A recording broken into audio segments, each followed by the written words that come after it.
Well, our top story here on Press TV, the Viva Palestina aid activists have clashed with Egyptian riot police in El-Arish. Press TV's correspondent says several activists have been injured in the clashes. The scuffles broke out after Egypt said it would not allow some 60 vehicles of humanitarian aid through to Gaza. The convoy includes more than 200 trucks laden with basic food items and medical supplies. In an attempt to break the Gaza siege, the convoy has arrived in El-Arish. Earlier, Cairo said it would allow only 157 members of the group to drive to Gaza. However, it has now agreed on the leave to enter of 400 volunteers. Joining us again is our correspondent Hassan Ghani, who's with the convoy, to give us an update on the situation there. Hassan. Yes, as I was saying earlier, there was a standoff between police and the activists, the Viva Palestina volunteers. This was as a result of negotiations between the organizers of Viva Palestina and the Egyptian authorities breaking down. The Egyptian authorities were trying to prevent 59 of the vehicles, of the convoy vehicles, from entering the Gaza Strip. The convoy obviously wanted to go as a whole group through the Rafah crossing.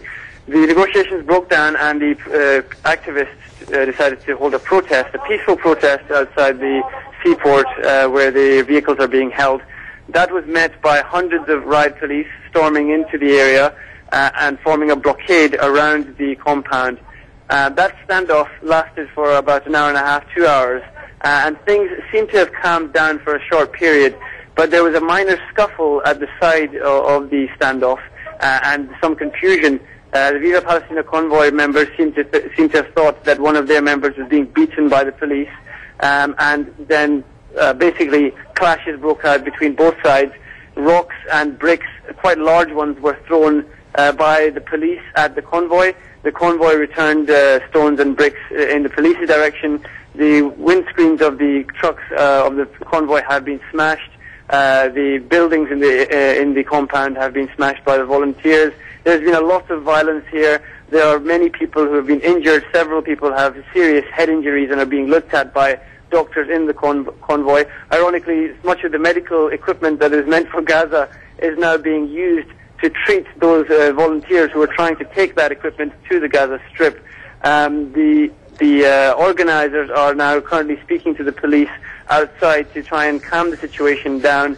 At the moment, the hostilities seem to have stopped, but there are the police continue to wait outside with their batons, and there are also some people in plain clothes accompanied by police carrying, I can see them from where I'm standing, carrying large planks and who appear to be ready to attack the convoy.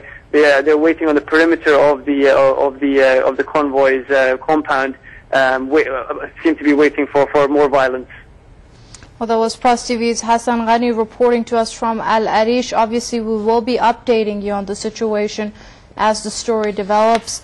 Do stay tuned with Press TV on that.